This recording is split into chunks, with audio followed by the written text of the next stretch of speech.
कई महीने से गर्भवती होने के बावजूद आयरा को अब तक ये नहीं पता था कि उसके बच्चे का असली पिता कौन है। उसके पिता राघव गुस्से से चिल्लाए, तुझे जरा भी समझ नहीं है, पेट बड़ा कर लिया, अब क्या करेगी। उसी समय चालाक औरत समीरा आयरा को अच्छे दामों में बेचने के लिए जबरदस्ती उसे गर्भपात कराने ले गई। समीरा ने उस आदमी को भी फोन कर दिया जिसके साथ आयरा का रिश्ता हुआ था और धमकी दी, अब भी तुरंत अस्पताल पहुंचो वरना उस दिन तुम्हारी खैर नहीं। फोन देखकर आदमी चौंक गया। उसे अचानक एहसास हुआ आयरा खतरे में है। उसने तुरंत ड्राइवर से कहा, गाड़ी मोड़ो, हमें अस्पताल जाना है। लेकिन समीरा को क्या पता था कि वही आदमी है। जो चेंग शहर का सबसे अमीर और जी परिवार का मालिक। असल में आयरा तो बस एक कॉलेज स्टूडेंट थी। समीरा ने उसकी पढ़ाई छुड़वाने और घर का खर्चा चलाने के लिए चाय में नशीली दवा मिला दी और फिर उसे सिर्फ 200 युआन में एक होटल के कमरे में बेच दिया। संयोग से उसी रात जी परिवार का वारिस जोऊ चेंग नशे में धुत होकर उसी कमरे में आया और दवा के असर से आयरा और जोऊ चेंग का रिश्ता बन गया। अगली सुबह जोऊ चेंग को फोन आया और वो जल्दी में चला गया। जाते जाते उसने आयरा के फोन में अपना नंबर डाल दिया। जब आयरा जागी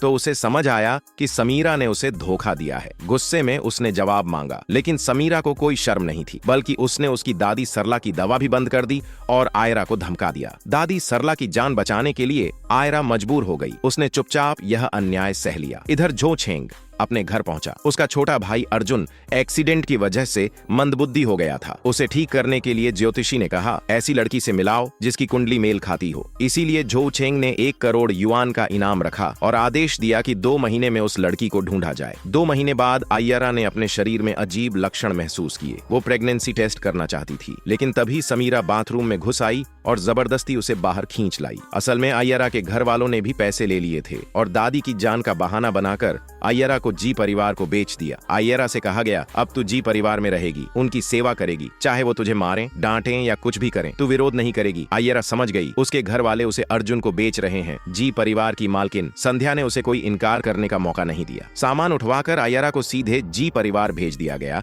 लेकिन समीरा ने बाथरूम में पड़ी प्रेगनेंसी रिपोर्ट देख ली। वो समझ गई कि आयरा गर्भवती है। अब अगर जी परिवार को ये बात पता चली तो सब बर्बाद हो जाएगा, लेकिन तब तक बहुत देर हो चुकी थी। आयरा जी परिवार पहुंच चुकी थी। संध्या ने ठंडे स्वर में कहा, हमारे बेटे की हैसियत बहुत ऊंची है, अगर तुम जी जान से सेवा करोगी तो तुम्हें सब मिलेगा, लेकिन अगर हमारी इज्जत पर आंच आई तो तुम्हारे पूरे परिवार को इसकी सजा मिलेगी। उसने आयरा को अर्जुन के कमरे के पास ठहराया। 2 नौकरानियां मीना और रीमा जलने लगी। एक गांव की लड़की जी परिवार में सुख पा रही है। उन्होंने आयरा को अपमानित करना चाहा। बोली, ये पुराने कपड़े यहाँ नहीं चलेंगे। आयरा ने कहा, ये मेरे कपड़े हैं। बहस के बीच वो फिसल कर गिर गई। तभी जो छेंग आया और उसे थाम लिया। उसने तुरंत पहचान लिया वो वही है, लेकिन आयरा ने उसे नहीं पहचाना। मीना और रीमा ने कहा, ये जानबूझकर पुराने कपड़े लाई हैं ताकि दिखावा कर सके, ये सब नाटक है। गुस्से में आयरा बोली, अगर जी परिवार को मुझ पर शक है तो मुझे भगा दो, मैं पैसे वापस कर दूंगी। जो छेंग समझ गया कि आयरा मजबूर है। उसने नौकरानियों को डांटा और आयरा को खुद ऊपर ले गया। जो छेंग ने कहा, तुम मुझसे पैसे क्यों नहीं मांगती, लेकिन अब जब तुमने ये रास्ता चुन ही लिया है तो अच्छे से रहना होगा। तभी उसे एहसास हुआ कि आयरा ने उसे पहचाना ही नहीं है। तभी अर्जुन बाहर आया और आयरा का हाथ पकड़कर खेलने लगा। आयरा ने उसका ध्यान रखा और उसके साथ समय बिताया। ये देखकर संध्या खुश हो गई, लेकिन जाते ही आयरा को उल्टी होने लगी। वो डर गई, कहीं सचमुच गर्भवती तो नहीं। उसने अस्पताल जाकर चेकअप कराने का सोचा, लेकिन जैसे ही वो निकली सामने जो चेंग की कार खड़ी थी। उसने कहा, मैं खुद तुम्हें ले चलता हूँ। अस्पताल की जांच के बाद रिपोर्ट आई, आयरा सचमुच गर्भवती थी, लेकिन उसे बच्चे के असली पिता का चेहरा तक याद नहीं था। तभी उसके घर वाले वहाँ पहुँचे और रिपोर्ट छीन ली। सारा राज खुल गया। राघव चिल्लाया, तूने हमें बदनाम कर दिया है। आयरा ने सफाई दी, ये सब समीरा की चाल थी,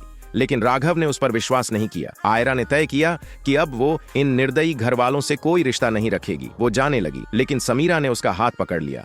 जबरदस्ती खींचते हुए बोली, अगर बच्चा रहा तो जी परिवार हमें मार डालेगा। आयरा ने जोरदार विरोध किया। समीरा बोली, आज मैं सिर्फ बच्चा नहीं गिरवाऊंगी, बल्कि बच्चे के बाप से पैसे भी ऐंठूंगी। उसने आयरा का बैग छीन लिया और फोन में नंबर ढूंढा और तुरंत कॉल कर दिया, अभी पैसे लेकर अस्पताल आओ, नहीं तो आयरा की इज्जत मिट्टी में मिला दूंगी। जो छेंग समझ गया कि आयरा मुसीबत में है। उसने तुरंत गाड़ी अस्पताल की ओर मोड़ दी। इधर समीरा ने आयरा की बदनामी चारों ओर फैला दी। लोग उसे घेर कर बातें बनाने लगे। पालक माँ किरण ने उसे थप्पड़ मार दिया। गुस्से में आयरा ने उसे धक्का दे दिया। समीरा ने उसके बाल पकड़कर जमीन पर पटक दिया और गालियां दी। तू अपनी माँ पर हाथ उठाएगी? आयरा चिल्लाई। मेरी असली माँ तो मर चुकी है, समीरा ने पागलपन में कहा। अगर तूने मेरी बात नहीं मानी तो अभी यहीं बच्चे को मार दूंगी। तू कमीनी, मैं तुझे जान से मार दूंगी।